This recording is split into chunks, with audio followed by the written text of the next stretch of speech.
Vasquez. Okay, it's Vanessa and Castle here at Lower Ridge. How are you? Who am I speaking with? Hey, so this is Colonel Vasquez and also my new shirt, Senior Master Sergeant Ike.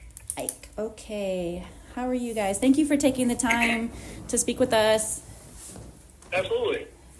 Absolutely. Thank you. Yeah, of course. So I've been Castle's therapist since November here, since he's been at Laurel Ridge. And, he was in partial for the 4 weeks and extended him a couple more weeks.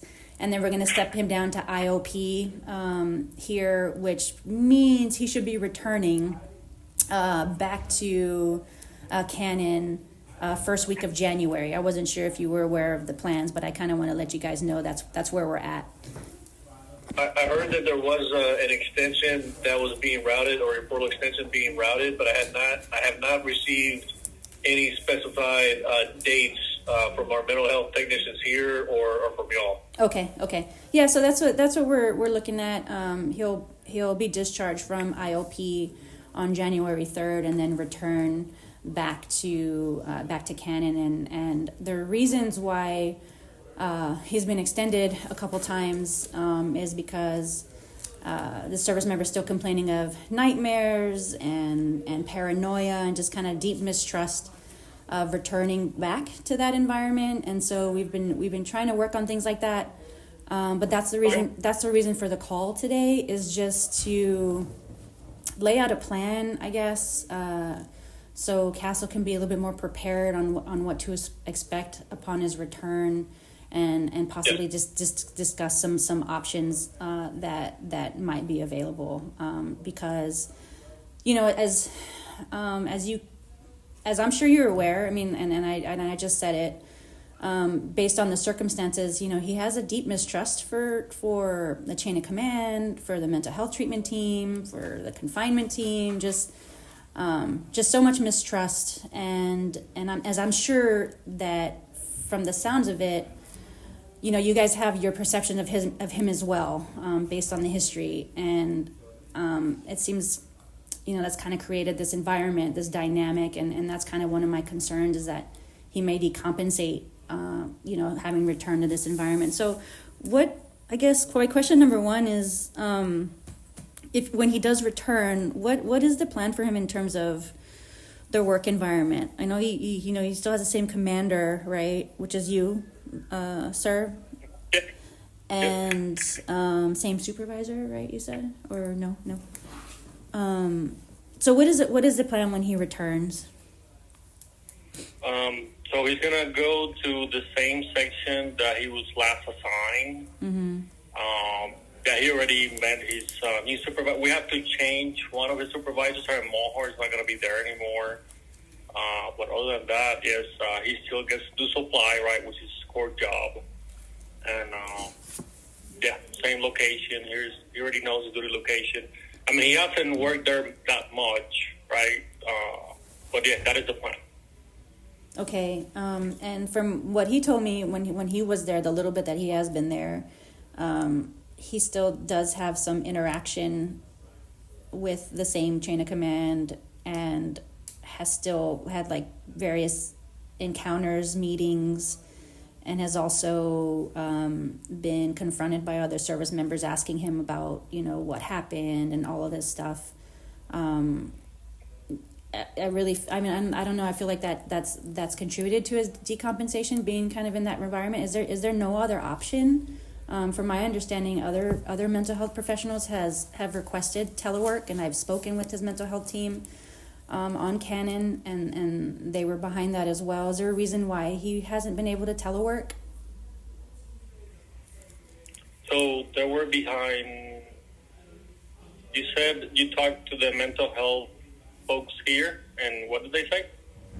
The possibility about our teleworking was brought up, or the recommendation here on the base, as well as one of an outside provider, I believe, had written a recommendation to telework that also wasn't really followed, or just yeah. The thing is that the job here, this is a logistics unit, right? Mm-hmm. So it's physical stuff, right? Like for Castle specifically, he does supply, right? So has equipment and aircraft parts, right? So there is a physical aspect of it that you cannot do from home, right? So, so yes, we, yeah.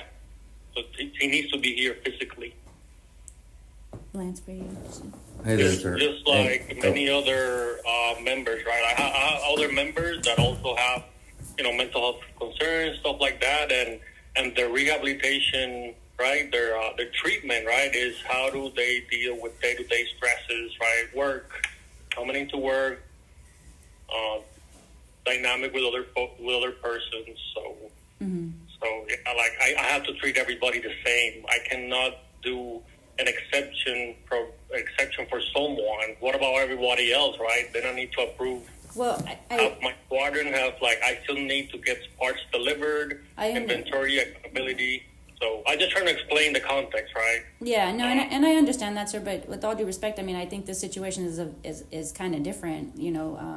Castle is kind of a different circumstance, considering that, he was put under investigation, or was, if I'm not understanding, was by you, one of, and he has to work directly under you. And that creates this kind of dynamic unless this is, have other service members gone through this? Yeah. No? Yeah. I understand that, right? But that is the consequences of the decisions that he made, right? I understand that during his court martial, he was found not guilty, right? But what the judge decided, her reasoning, that is nowhere. I don't know what was her reasoning. It could have been, hey, Castle deserves another opportunity. So, hey, maybe that's why she said he's not guilty. I don't know, right? There's no records. We do not get access to any of the reasoning that the judge had. The reason why he's in the position that he's at is based on the consequences of his decisions, right? So, and then there's a mental health piece to it, right? This whole treatment piece that he's getting now is what we've been trying to push him towards for more than a year. But finally, he decided to listen, right, and follow the process that I've been trying to explain to him. Hey, man, you want an MEB? Follow the process, go to your appointments, but you do have to come to work. So I guess I do have a couple of questions, right? But at first, I wanted to get everything you have for me, right? In the last weeks, is he better? Is he not? I don't know if I can get, because he did get a CDE, and apparently the CDE that he got, the type of CDE that he got, the evaluation, is more than what most mental health entities can do, right? And there are some things that were claimed that was not shown in there. So do I get to see? Do I get to see diagnosis, stuff like that? Did anything change, or did it stay the same? Are you okay with me answering? So what? Yeah, he's given me permission to talk about it. So what questions do you have, sir, regarding the diagnosis? I'm not sure what you know or what you don't know. Well, it depends on Castle, right? If he wants to have that, for us to have that information. But if I don't have information, I'm not making any decision. And even if I get the information, that doesn't mean that I'm going to approve telework forever, right? Sure. Sure. Right. And again, I need to watch for the discipline, right, of the unit, right? The accountability of everybody, right? So it's not just what one member wants, right? I need to watch for everybody. Again, if I approve telework for one person, it's not fair that I don't approve it for others. So then my question is, a lot of people here that I have, right? I have a lot of TTMs with a lot of my members, right? And a lot of them have high blood pressure, and they get stressed, but with mental health, the piece is the treatment side of it. Hey, you have to learn. It's life, right? I'm gonna go outside of this base. And I still have to deal with people that I don't like, right? That maybe stress me out. So, yeah, what treatment has just been given to deal with those stresses, right? Because he's going to encounter those same things outside of his job. So how has that been treated for this time, right? Because this should not just be hiding him from the world, right? Right. So that's what I'm trying to understand, right? You're telling me telework. I already heard these requests before, and we had TTMs here on base, and the treatment folks here recommended not to telework.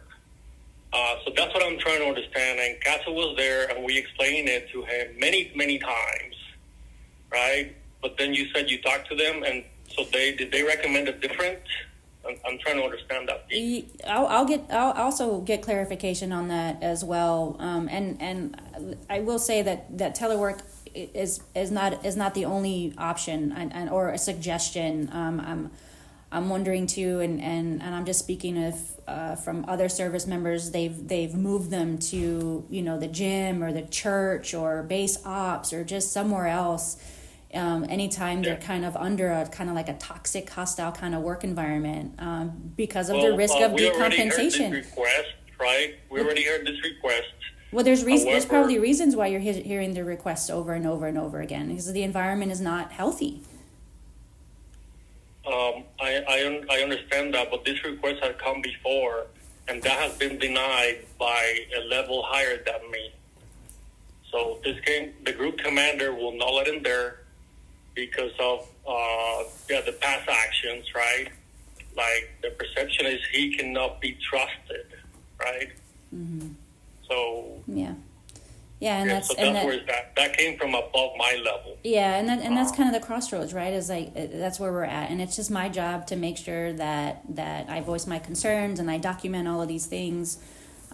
Because there's a mistrust on his end, and now, like you just confirmed as well, there's a mistrust on y'all's end, and now we're kind of like at a crossroads and expecting everybody to kind of work in this situation, and just not expect him to decompensate is not likely. Because to answer your question, he's been okay here. Obviously, he has his he's removed from the stressors, but he has nightmares. Of you guys being ambushed at the gate, his dog. I know you're kind of aware of the situation with his dog that happened while he was, or when he was going through what he was going through.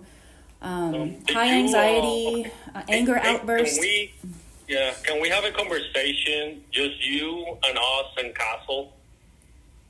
I mean, you and us. Sorry, without Castle. Sure. Right now, this moment? Yeah. Yeah. Okay. Yeah. Okay. Let me let him move it. I'll call you. Yeah. Just. Okay. Okay. Sorry, Vanessa. No worries. No worries. There's a reason why.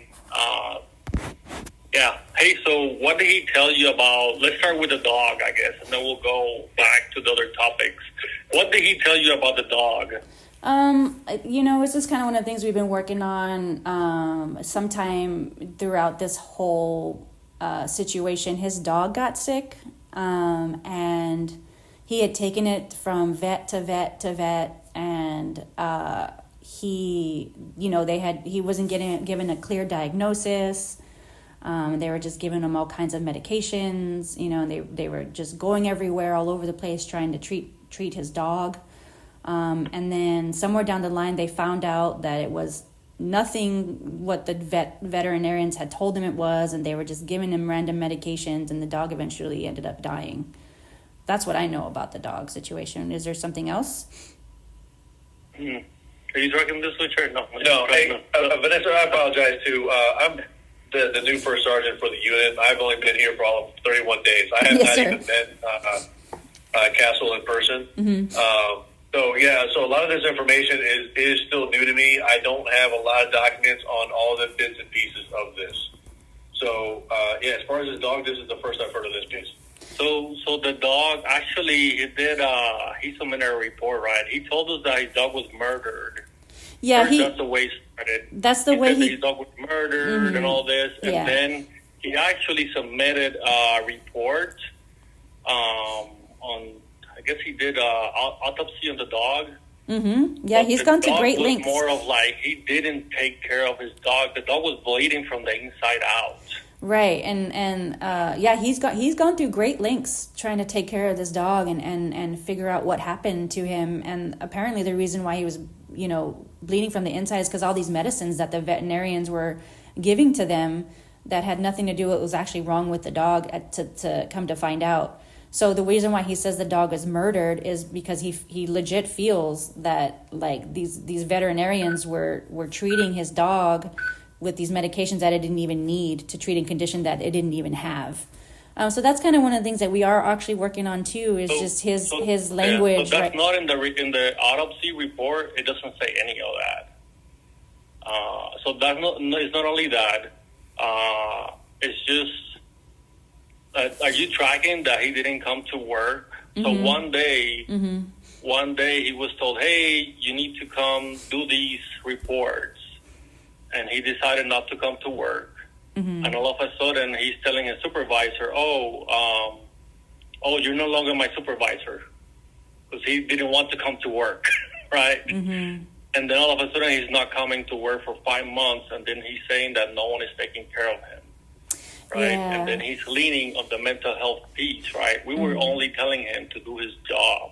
Yeah, and I understand, and it's very hard because you know he has his perception of things, and you guys too, and you know, and I've read the court documents and the text messages. I've read everything as much as I can to kind of get some good insight into all of this, and in his mind, you know, he knows he didn't go to work, you know, but he admits he didn't go to work because he felt threatened and paranoid and was very mistrustful and was apparently in contact with the supervisor at the time, telling him everywhere he was going. And that's why at the end of the day, the judge ended up dismissing all of that stuff because text messages corroborated all of these things from what I read. So, you know, it's just, I don't know if I can ever convince him that he can trust you guys and ever convince you all that he could be trusted, right? But my concern is his mental health. It's the same here, right? It's just like I'm trying to understand, right? Like, like when I see everything, and he had issues since before that in other units too, right? He had always discipline stuff going on.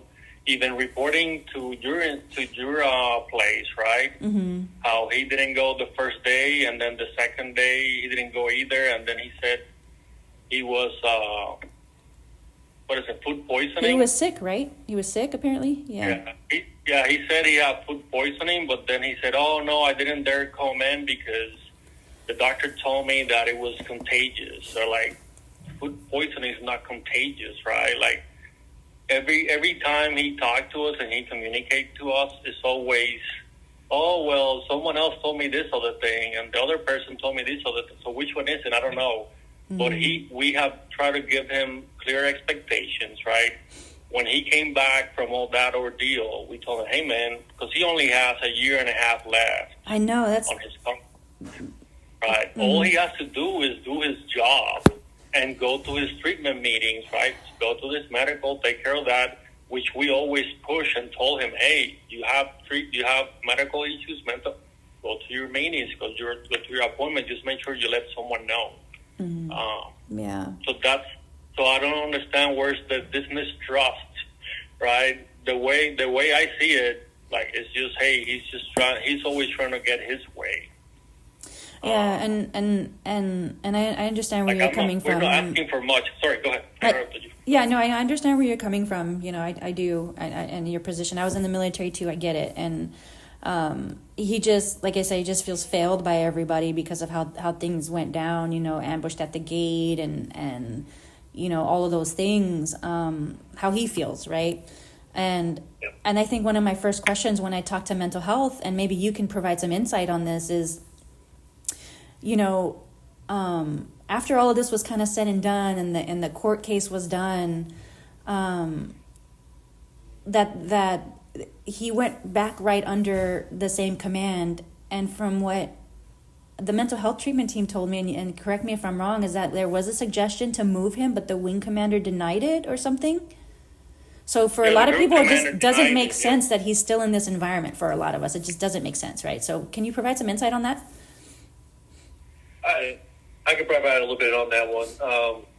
The way that this military service works, if you do go through a court martial, and if you're found either guilty or acquitted or not guilty, is the case scenario. It doesn't mean that all of a sudden you're going to get an expedited transfer to go somewhere else.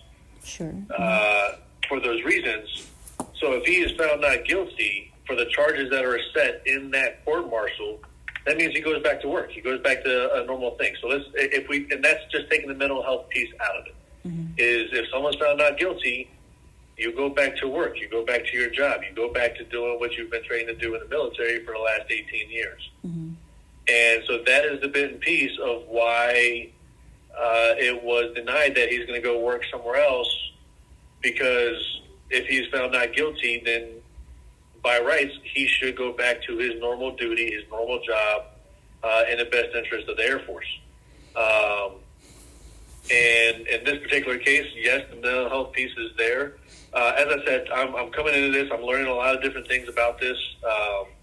But the piece is that he does still have a job. He still earns a paycheck. Right. And at the end of the day, he still needs to earn that paycheck.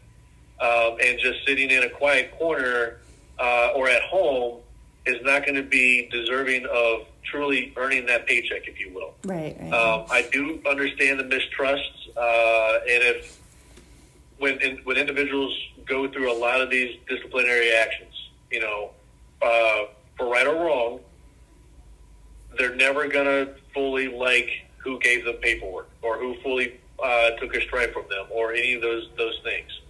So where I say there's mistrust, it's more of a misplaced idea that, hey, a person who is in charge of you asked you to do something and then didn't do it, and a disciplinary action happened, for good or bad. That's what it is. Now, if I need to be the linchpin between Airman Castle and the command team, I can do that because I was not a part of this originally. But at the end of the day, it is just about him coming back, getting his mental health treatment, working on this MEB process, and I'd actually be interested to know what. And I'll ask that question at the end.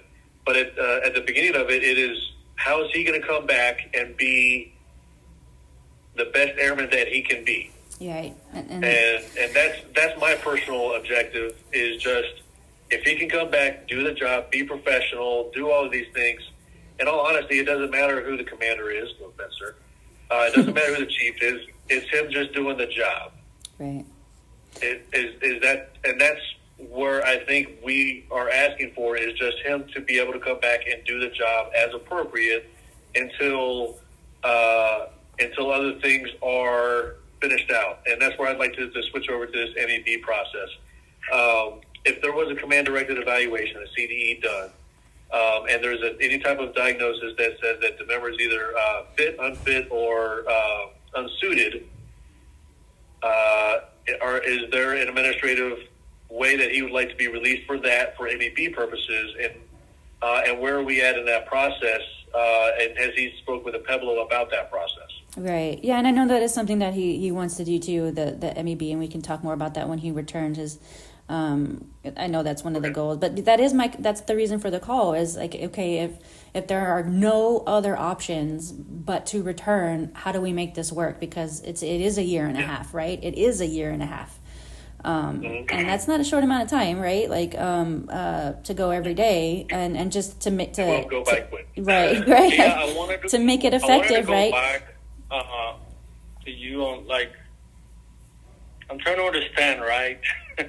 Trying to understand the piece of him not coming to work, right? Right? Because I know you said he has all those nightmares, but was he aware of the decisions that he was making, right? Like, come to work, right? I even gave him a direct order in writing, right, in person. Hey, man, you need to come to work and do your job. And like, how is that? Like, was he aware of the decisions he was making, or was this? No, I mean, was he aware of the consequences that it was presented to him? No, he I was get the whole nightmares and all that, but it was clearly explained to him. Go ahead, sir. No, he was very much aware of the consequences of those actions, and that just speaks to, you know, like he was willing to do all that, right? Like, because he really felt threatened, and just reading through everything, that the mistrust, and like, he has text messages of people, you know, trying to set him up, you know, like the language of, oh, I hope he doesn't show up so I can write him up, and just all of these things that it's hard to talk him out of it. It really is, because he has evidence of people acting outside of his best interest and acting deceitful and acting, you know, so it's hard to talk him out of this. Trying to set him up. Yeah. What's that? Okay, I mean, we even offered for him to work in a different squadron before this whole thing happened. We offered him to go work at a CE squadron with the chief over there. The chief came here and told, hey, man, you want to work with us? Hey, come on, leave the LRS. And he said no.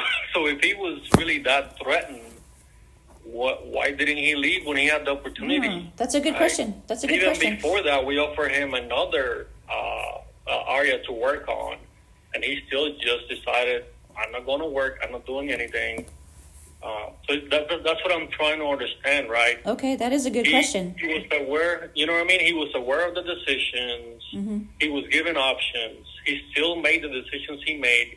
I gave him the order in writing. Like, he came here in front of me. Hey, man, you're supposed to come to work, come to PT, do these things. So now the consequences come in, and now it's like, oh, hey, my nightmares and all these things are happening. I can't deal with this. Telework. Like, that's what I'm trying to understand, right? Like, how do we jump that far, right? Yeah.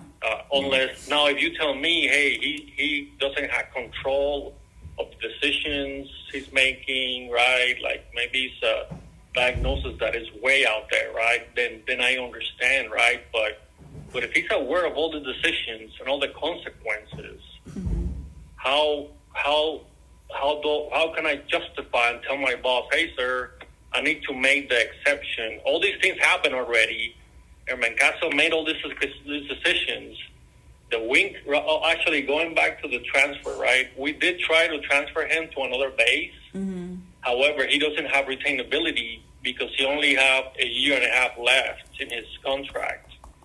And we also called his functional manager, and the AFSC and the rank where he's at for E4 and E5, they're overmanned. Okay. So no one is moving. So he's stuck here, right? Like, we did try to help him. Yeah. Right? And see, we tried to explain those things to him, but it's like, and every time he goes to work, he doesn't do anything. There's always an excuse. There's always someone else told me different. Well, that's what I understood, so I did this other thing. Like, it's always, he never comes clean and clear and, oh, no, this is what happened. Okay, got it. No, it's something, someone else told him something different, right? Yeah. And I did, I appreciate you clarifying that because there was that question about, like, you know, him transferring bases. So you said that's retainability. He had no retainability, so he wasn't able to be transferred. Actually, we wrote a whole email. We included his lawyer, right, to made her aware. And we sat here in my office with him, and the lawyer was on the phone, like we're talking right now. Yeah. So he's aware of all these things. It's just that he keep bringing it up. And actually, in one of the TTMs we had, right, we brought back the CDE that he had. Actually, we had a forensic psychologist, 06 Coroner Full Bird, came here to evaluate him for a whole week. Well, she was here for a week, but I think it was a 2-day evaluation. And there was 2 conditions listed there. It said no PTSD. It said he had ADHD and and personality disorder, narcissistic. Yeah. Right? And when we had the TTM here at the mental health, right, they said, hey, these are the characteristics of the narcissistic person. They try to deceive, they try to control everybody around them to get their way. Yeah. So we're like, hey, that's what we're seeing here. So we just need to make sure we're all communicating and we're all tracking the same thing, because he'll tell you one thing to get what he wants, and then he'll turn around and tell me something different to get us to disagree, right? To like against each other so that he gets the benefit of the doubt. And every single time it's the same deal. He can never come clean. I'm like, man, I'm just asking you for come to work, do your responsibility, finish your commitment, and go retire. It's only a year and a half left. Yeah. Like, I want to help him, you know? Yeah. Yeah. Actually, the reason why he went to this treatment is because I talking to mental health, like, hey, can we send him out close to his family? And then I even talked to, hey, can we extend them? Hey, can we, especially now during the holidays, like, this is us, like, trying to get him the help.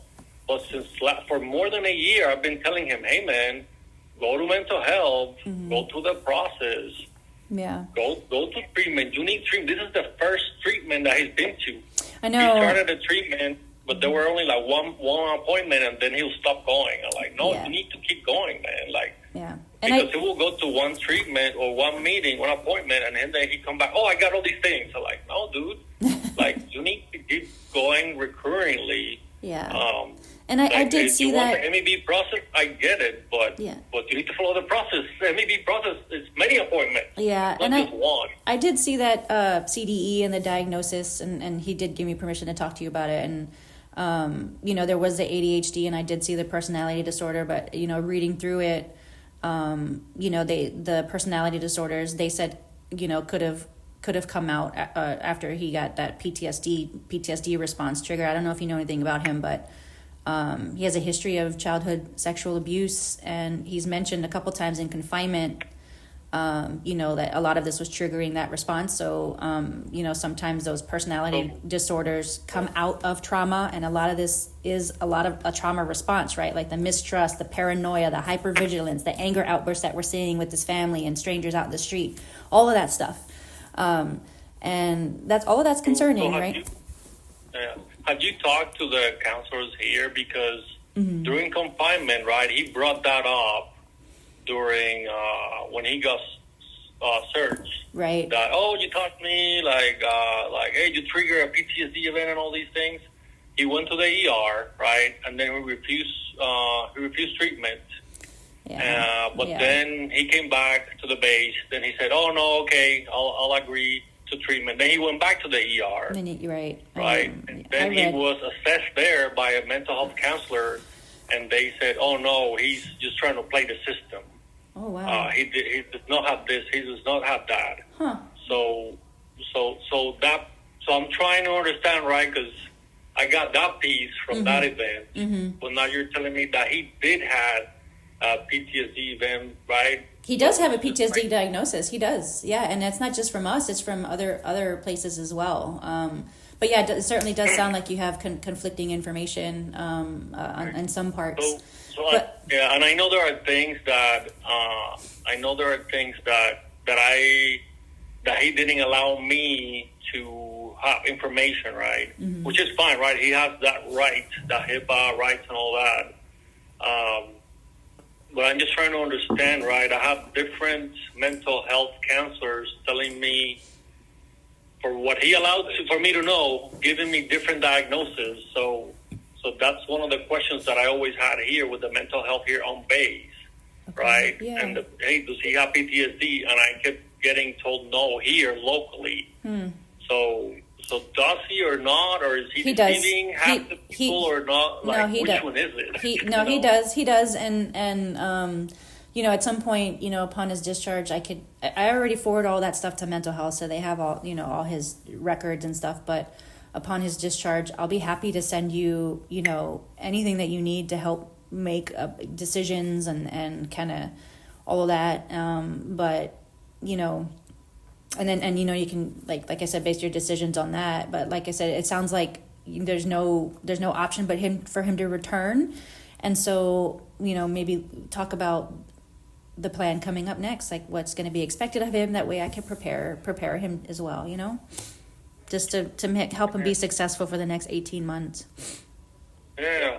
Hey, Vanessa, so question. I have other members in my unit that have conditions, PTSD, right? And they're at work and they're jobbing it and they're doing the things, right? What's difference from this one? Like if you were in my shoes, right? And I have other people that have this.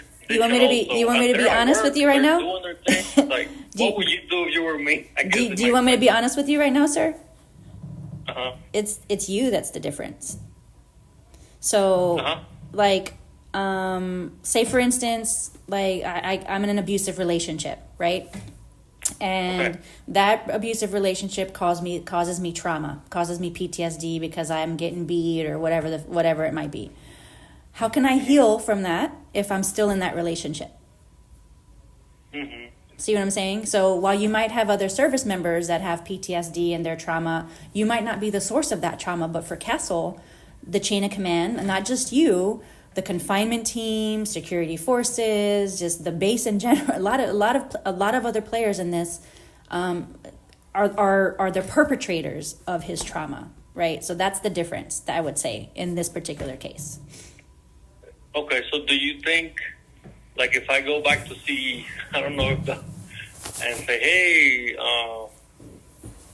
are you okay taking Airman Castle? Like, is he gonna show up to work? Is he gonna do his whatever they assign him to do? Is he gonna be on time? Is there not gonna be more deceiving?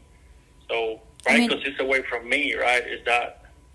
I mean, I would hope so. That's what he's telling me, right? Like, I mean, I would hope so.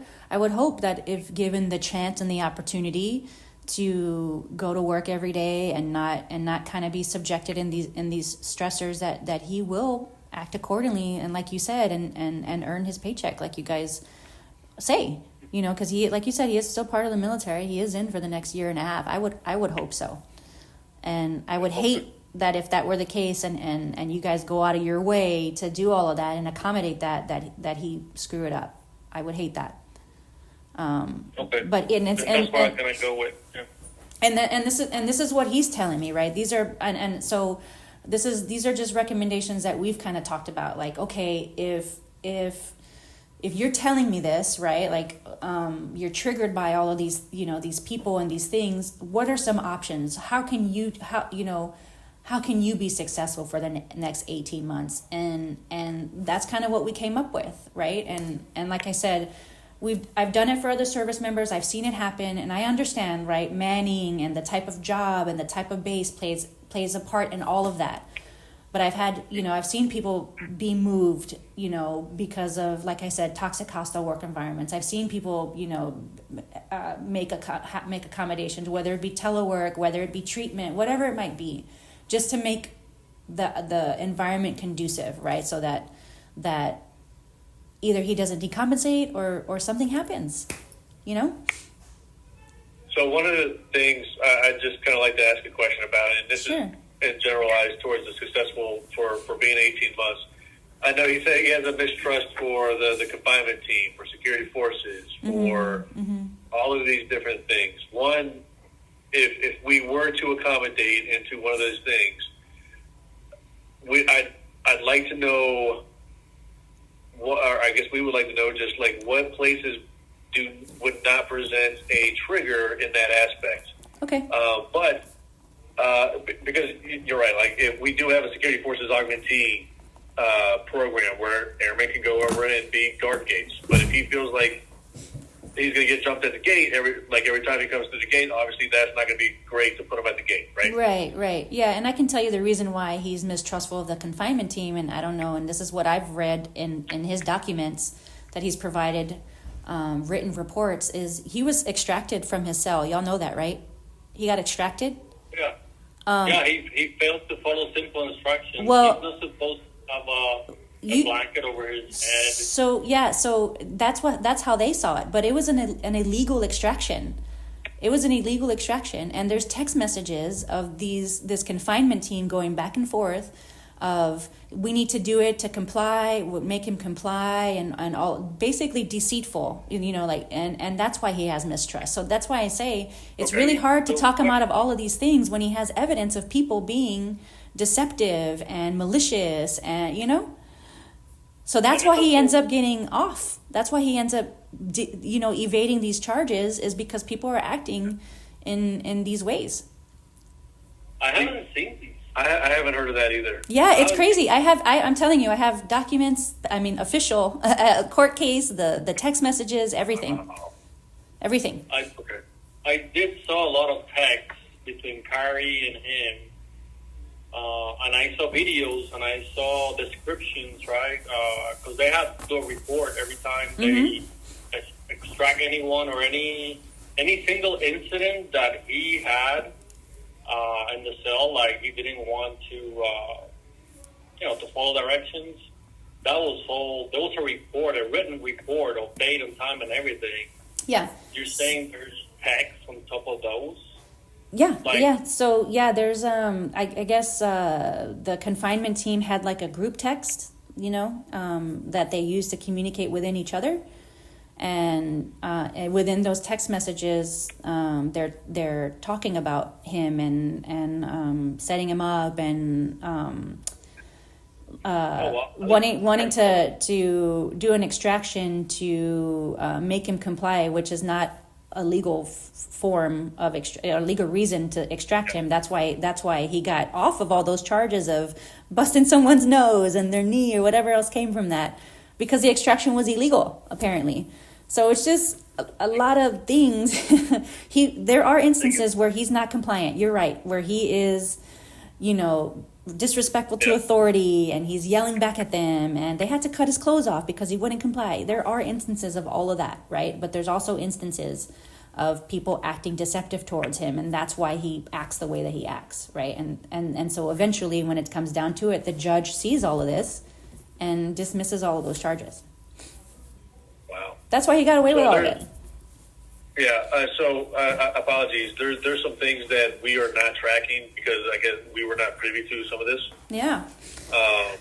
And so I think that's just the misperception that we potentially have on our side, because that we were not tracking that. And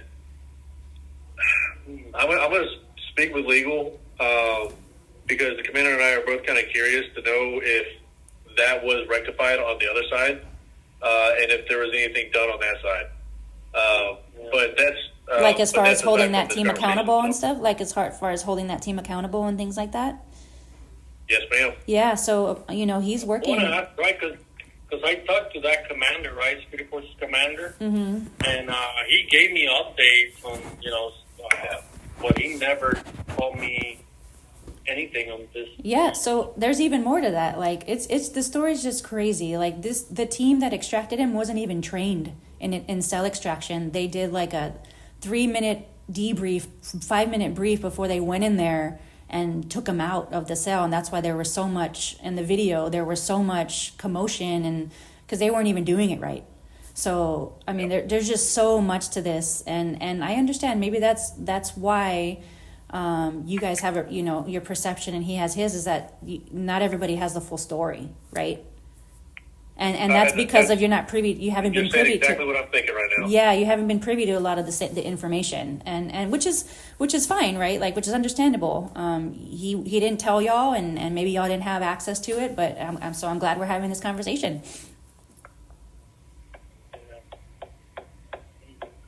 But I will ask him, I will ask what places would not be a trigger for him if those were options to move him to, because that's a good point, right? Like if you're triggered by security forces, would standing at the gate be a good option, right?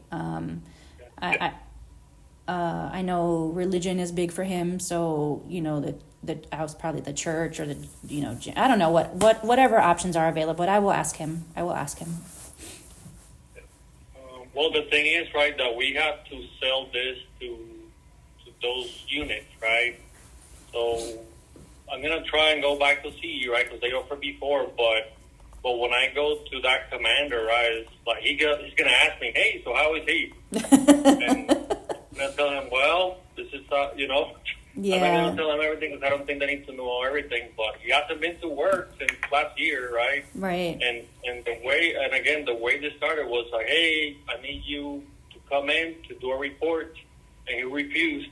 That's it. Yeah. And then he just stopped coming to work. Like, yeah, and you know, it's just saying that it escalated the way it did. But sorry, go ahead. Yeah, no, for sure, and you know, we can do our best here. It's just make sure that we get across to him too that these accommodations are being made. You know, that you'll be expected to comply, right? To do all the things that you need to do on your end as well.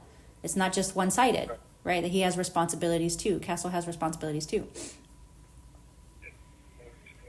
Okay. Yeah. All right, Vanessa, thank you so much. Sorry that I've been so aggressive. It's just that this one, No, I understand. It's been, and from my understanding, it's been a couple years, right, that this goes back. Yeah, well, he had issues with the unit, right? So we have other units that we provide supply personnel to. So he also had issues in his last unit. That's why he ended up back with us. He never finished his time over there. Okay. Right? Okay. And then, SDS. Yeah. And then, like there was a whole bunch of gear, right? So he was in charge of supply. He was in charge of all this gear. And thousands of dollars were lost. Apparently, Castle was giving away gear to everybody and their mother, and he wasn't logging it. He wasn't keeping records of anything. Right? So we're trying to keep them accountable. And every time, right, like his UIF PIP is like a binder more big of all the disciplinary stuff even before he came to us, right? Okay. Just not coming into work. Yeah. Hey, I told you to get this training, and then like he'll take a picture of his legs and like the front of the the room and the instructor, and then come back when the rosters come back. Like he was not given credit for his training, right? Then we sent him to TAP, right? So he got paperwork for that. Then we sent him to TAP. In TAP, he did the same thing. Oh yes, I went, and he shows us a picture of his legs and the instructor in the front. Come to find out, someone that works for us was behind him, and they wrote an MFR saying he only showed up in the morning and then disappeared, never came back. And this is a week-old training, right? Yeah. So again, I'm hearing all these things left and right. Sure. No, understandable. Right? Understandable. That's for his benefit, right? So if I'm getting all this stuff, like... No, I understand. And then he's telling me, oh, no, I got all these issues and all these problems. Like, dude, like, you're lying to me, man. Like, yeah, no, I understand. You're lying 99% of the time. Like, why would I believe you the one time? Right. No, I understand. I understand. Like, and that's what I've told him. I said, they have their perceptions of you for their reasons, and he has his perceptions of you all for his reasons, and now we got to work together, right? So how do we make this successful? How do we make this work, so that his he doesn't decompensate? Because then it's like, what's the point in sending him to treatment, and back and forth if you just go right back to that kind of environment? Sometimes it's difficult. Do you guys have any questions for me, or do you want me to bring Castle back on, or are we good? Let's bring him back on. Okay. Please. Let me grab him real quick, okay? I appreciate you guys. Let me grab him.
texted him on wall. All right. Okay, I got Castle on the line now. He's back. Welcome back. Welcome back. Oh, hi. Thanks. All right. So, let's see. I just want to go around. So we're tracking. You're coming back on the 3rd. You're getting discharged, right? And then back to Canada on the 5th. The 5th. All right. Okay. What day did you get back to Canada? What day do you plan on being back? Yeah, the 5th. I didn't hear it because the door was shutting. I heard the 5th. Yeah, I think he'll have like a couple travel days on the 5th, and then I believe he'll be following up with his mental health team the following week because of the holiday. There'll be some people out. I'll have to coordinate with the mental health here. I know per our regulations that anytime that individual gets back from any type of outpatient treatment, they do a TTM the following duty day. Mm-hmm. Within 24 hours? Yeah. Yes. So I imagine that we'll probably end up having to do something on the 6th. Well, the 5th is a Friday, right? Is that Friday? Yeah, it's a Friday. Yeah, that's Okay. why I said the following week. Like I believe it was the 8th. His provider will be back and all of that. But yeah, you're right. So I know if the specific provider's not there, they'll push it to one of the other providers to do the actual TTM to cover the 24-hour rule. So I'll have to talk to mental health and see when they want to do a TTM based off of his return. Okay, sounds good. Hey, so plan. So we were talking with Vanessa and a couple of things that she helped us clear it out, right? So I am going to reach back to CE. You remember Chief Watkins? I believe so. Yes. Yeah. So he offered you to work for him, specifically for him. So I'm gonna reach out back and see if he's still interested. Is that something that you are interested in? Yes. What are your thoughts? Right, go work with CE, and then whatever the chief needs, then hey man, you're there, right? Okay. Does that fall still under the squadron? I don't know. We'll have to deal more. We'll talk more on like the admin side of things, right? Because they don't have a position for you, right? It will be just like with duties at CE, right? So go ahead if you don't mind.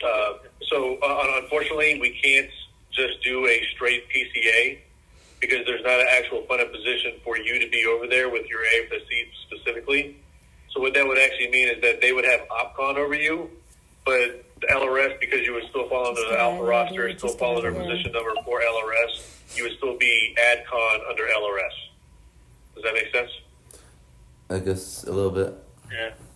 Okay. Like, it's just you'll be reporting straight to him every day on a daily basis. He's your guy. Mm-hmm. However, I have not talked to him yet, right? Like, I don't know what he's going to tell me. So more to follow. I owe you an answer. It's just that he offered once, right? So I'm going to see if I can, take him at. But the intent is that we find you somewhere else that is not the LRS with you on a daily basis. You're communicating directly with them, right? Mm-hmm. And then the only piece we will have to do is readiness stuff, right? EPR, stuff like that. But then whoever you end up working under, them, they'll provide all those bullets and all those things. Okay. So, sorry, sure, go ahead. Does that make sense? Yes. What questions do you have about that? Nothing right now. Okay. Okay.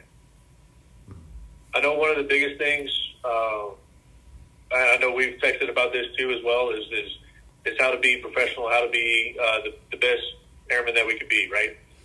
Big A-wise. The thing that I told you before that I've only asked, and this has come from me as the first sergeant, is that goes to all my airmen, is that you be the best that you can be, do all these different things, if there's issues, please don't hesitate to reach out, and let's see how we can make you successful for the next 18 months. You know what I mean? My top priority is to get out, though, immediately with a med board or some kind of thing. So I have absolutely zero interest in being the best airman I can be for career progression, stuff like that. So I'll do what I need to do, go to my location to not get in more trouble, but I want to get out as soon as possible. Yeah. No, and I'm perfectly fine with that. And that's what I'm looking for primarily is the standard, right? Yes, I can help you with the MEB. The MEB is actually something that they've been working on surprisingly well versed in for a lot of different airmen. And I can help you through that process. I can help navigate through that process, and we can get you to that. I know that was one of the things that we wanted to discuss too. Is this is what I don't know is where are we at in an MEB process? Do you know? For the MEB, I have no idea. Yeah, did you have to talk to a You're just Pueblo starting, or right? like Because this is your first. They Like, you did the TTM, right? That we did a couple of appointments before you went to San Antonio, right? And then this is the first treatment. So you're just starting, right? Mm-hmm. That's why last year, I remember I told you, hey, man, like, follow the process. So, well, this is the beginning of it. But question for you, changing the topic a little bit. Sir, help me here. Do you really just want to separate and be done with this? Like, you just, like, because MEB process is going to take time, right? Minimum 6 months, right? But in 6 months, you can already request to retire, right? The earliest you can apply for retirement is 1 year, right? So what is your intent? How can I help you get there? Because if you want to separate as soon as possible, right? Because you have a retirement paycheck that you could be getting for life, right? But if you don't even want that, you just want to be out, you can waive a lot of things and then do the whole medical stuff after you separate. So what is really what you want, right? You want to tap already, right? Like, they have a whole bunch of benefits for you, VA stuff. But if you're really saying, hey, I want out, I don't care about any of this stuff. I just want to be home with my family. I can care less about my retirement check. I just want to get whatever VA gives me. Like, what do you want, and how can we help you get there? Yes, get out immediately, med board, whatever disability, like you said, VA qualifies me for. Use my GI Bill.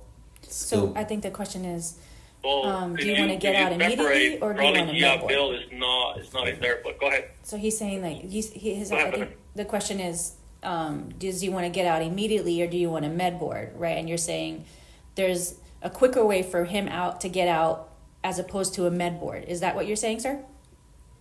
Yes, exactly. He can waive all the medical processing now, and then instead of doing it now, you do it on the back end after you separate. But then you have to deal with VA directly. Right. So there's two different. I can provide a little bit of clarity on this one. So there's two different types of iRILOs. There's the iRILO, and then there's the legacy RILO.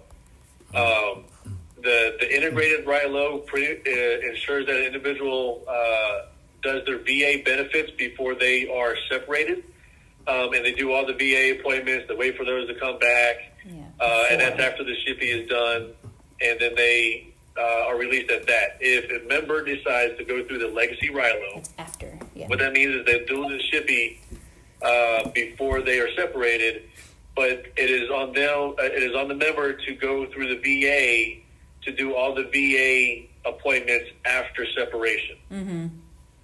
The person that would be the SME on this to provide a lot more clarity, even than what I've just said, is the Pueblo here at Canon to provide all this information on the pros and cons of each. Okay. Yeah, and I think that probably should be a good option for you, because that's kind of what I said for you. If you choose the med board, it could potentially delay and take a little bit longer. If there's another route for you to get out sooner, then, you know.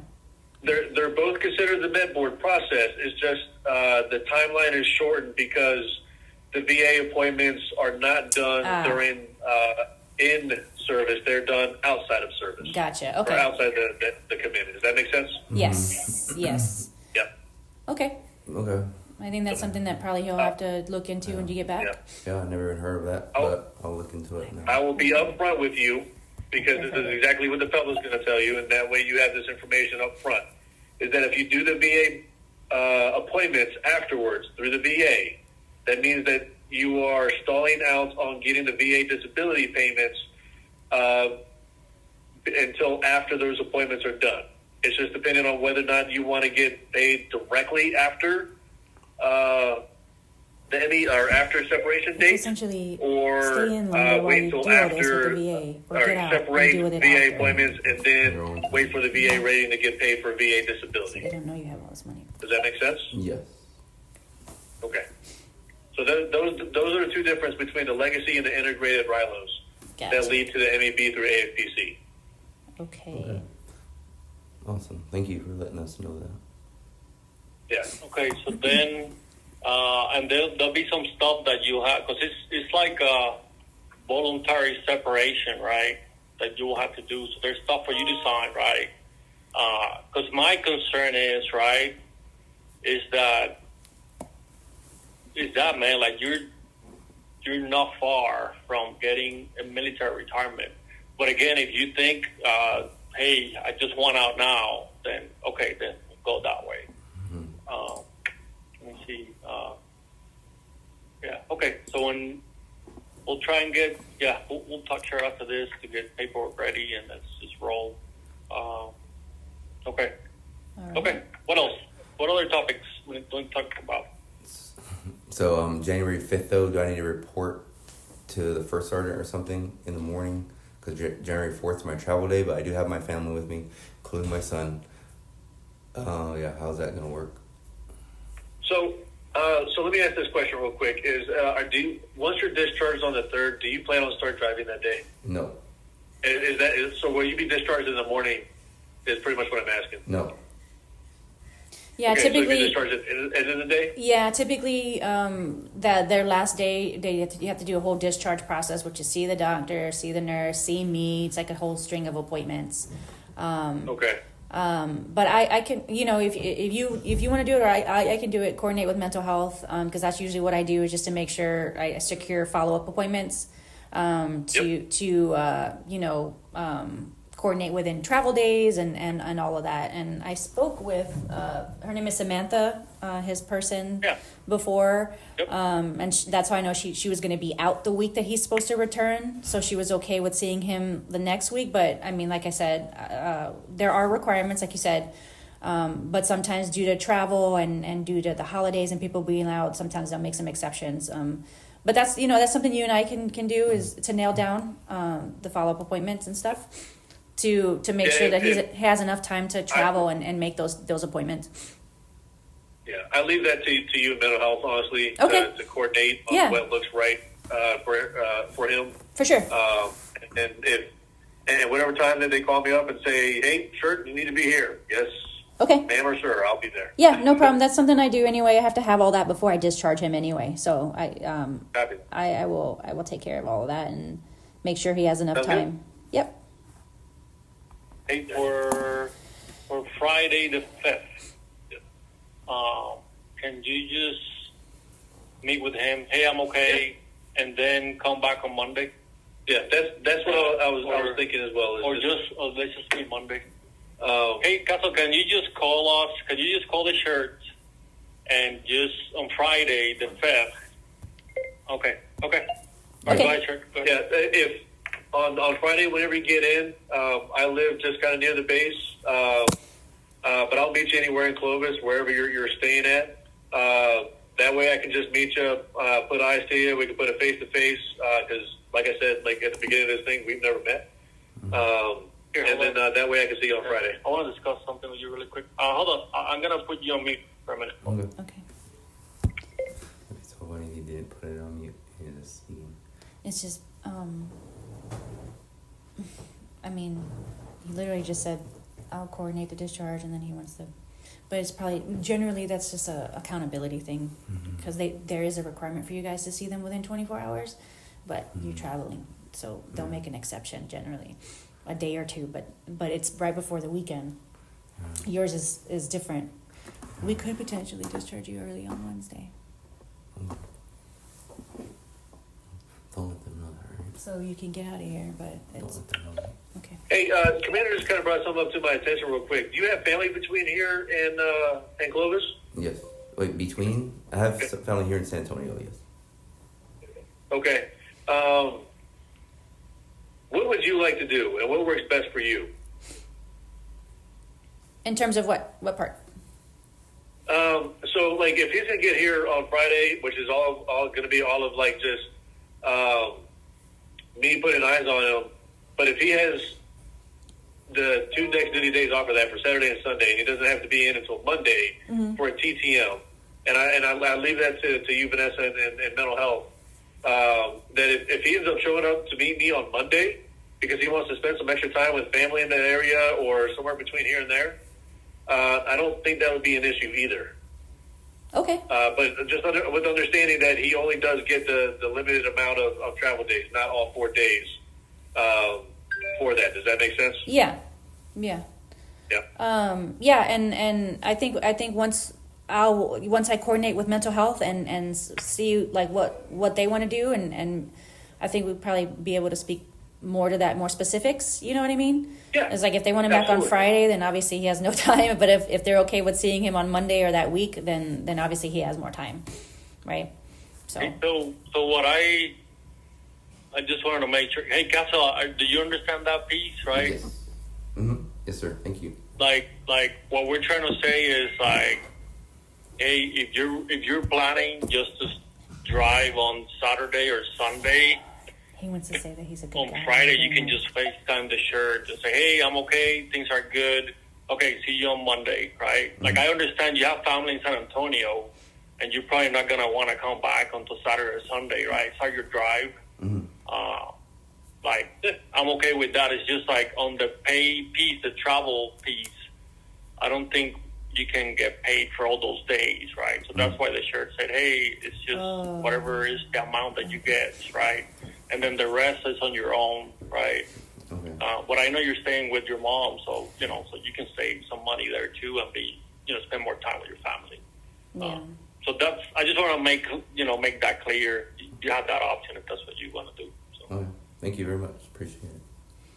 Okay. Right. What else? And then I saw something. Yeah. So my EPR is coming up due. Is that going to be not rated this year, or am I going to get a rating? I just thought about that the other day, actually.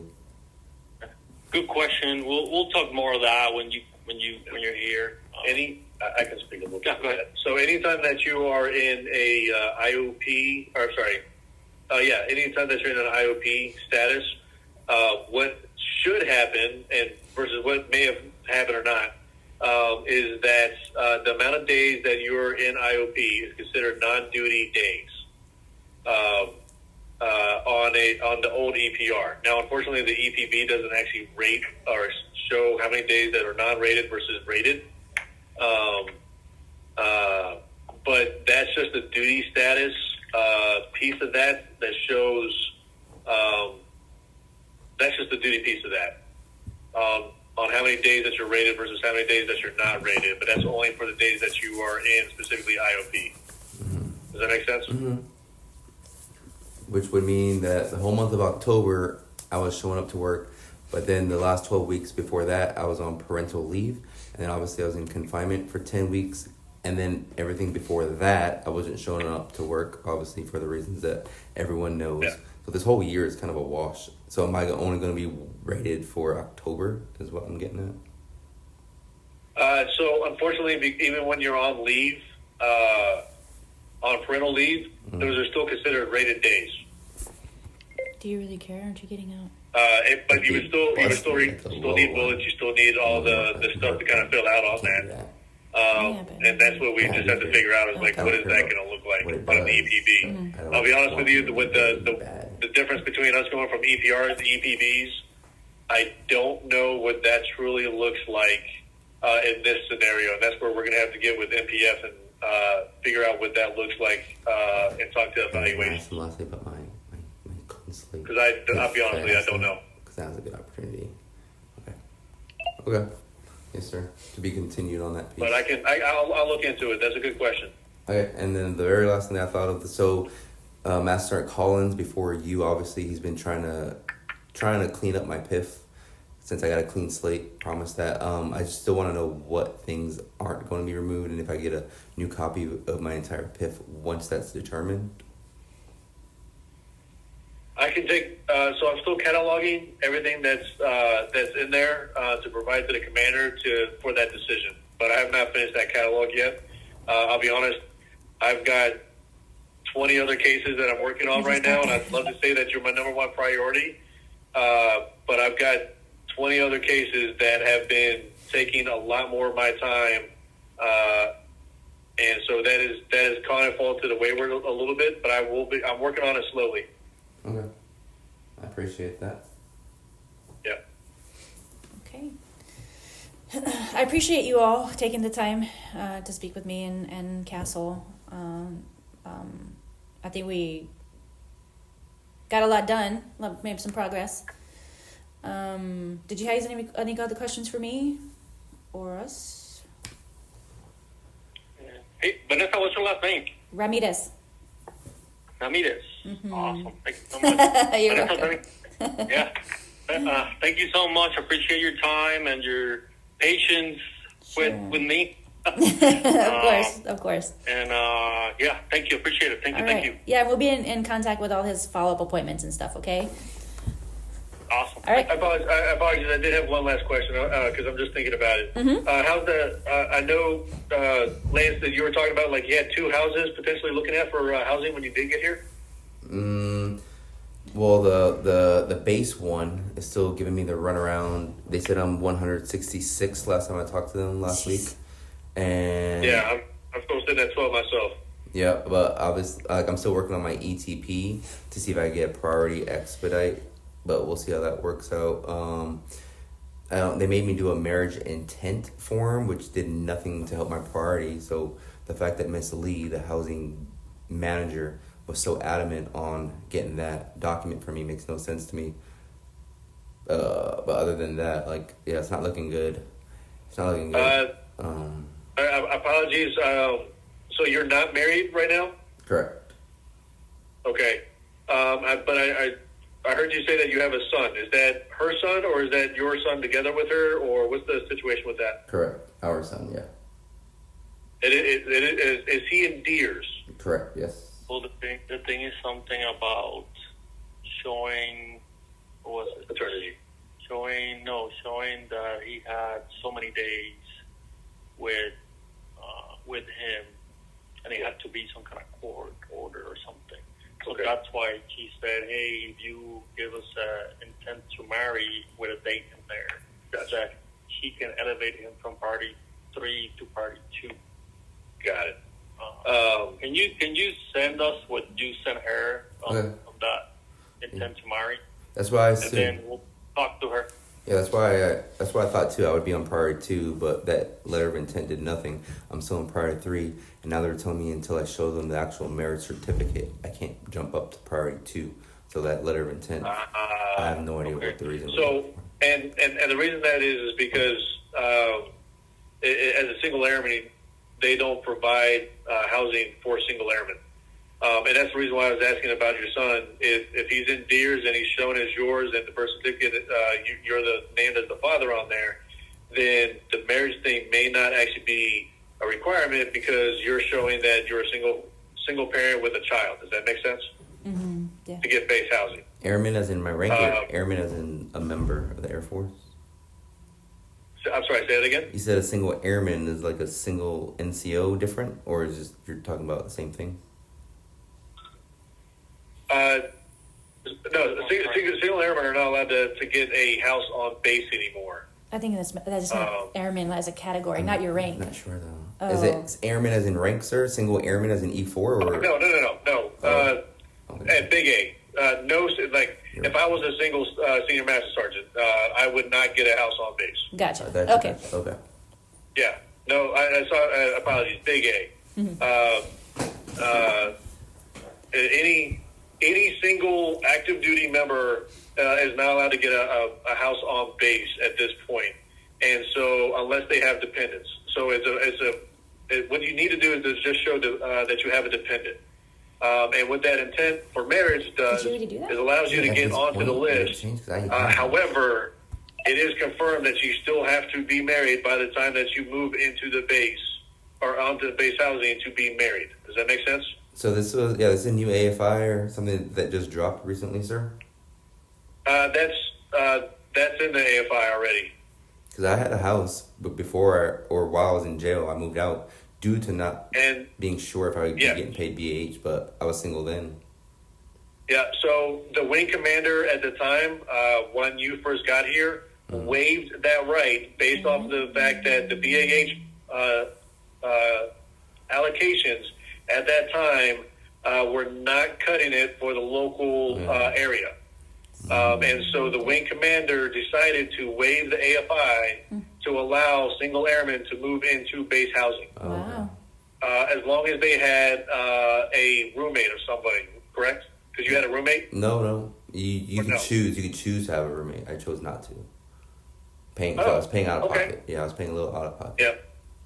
Yeah. So that was a previous wing commander who waived that AFI regulation to allow members specifically moving out of their dorms to have better housing for themselves. And that was the reason why you were able to move in at that time.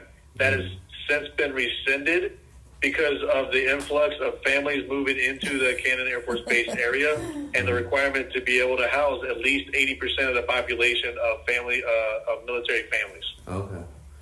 I guess everybody's experiencing that, right? The cost of living is crazy. Essentially. Yeah. That was never explained to me before. It makes sense now. Thank you very much. Not a problem. Yeah, I asked a lot of those same questions when I first got here because, as I said before, I'm trying to wait on a house too. Man, what a mess. Okay, and then my ETP, though, that I'm trying to write, I know they don't include financial hardship, but that means I would have to talk about my mental and physical hardships that I've had happen. Do you know a little bit more on ETPs for priority housing? ETPs for priority housing to go from priority 2 to priority 1 specifically is what I think you're looking for, so you can go automatically into the next house that's available. I'll be honest with you, and this is what I was talking about earlier via text messages, is that is usually for very extreme situations. And some of the most recent extreme situations that were approved for priority 2 to priority 1 was the loss of a member, and which would allow the dependents and the family to move back into base housing for cost reasons. And there was a couple others that were kind of explained to me, but I'm letting you know right now that was for some very extreme circumstances. He's just explaining it to you. It'd be the group commander. Yeah. Okay, makes sense. Yeah. Okay. All right. Anything else? What other questions you got? We good? But aside from that, though, even if you got here on the 5th of January, my biggest concern was, do you have a place to stay as soon as you get here? We do not. Because even if we got, let's say everything worked out well and you got priority 1, you still wouldn't be able to move into a house right away because there's still the delay of prepping a house, having a house ready, all these things. It's typically a 45 to 60 day wait, even after offer, to move into a house. So what's your game plan as soon as you get here is my biggest concern, because I just want to make sure you got a house over your head. Yeah, we're still looking at listings outside of the list that you provided. That list, we narrowed it down to 11 that allow dogs, and out of the 11, I think 2 fit my BH range.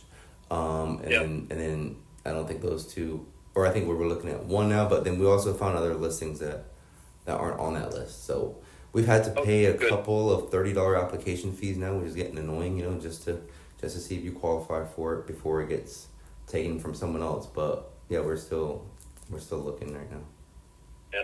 So I do want to caution you, because I did ask some questions to housing, as I told you I would. And on that listing, because I was like, hey, I'm seeing all these other lists in a local area. Why is your list less than everything else that's on there? So what housing actually does is they do a reputable, I'm not going to say investigation, that might be the wrong word, a reputable inquiry on all local rental places that would fit the requirements that they believe our airmen should have.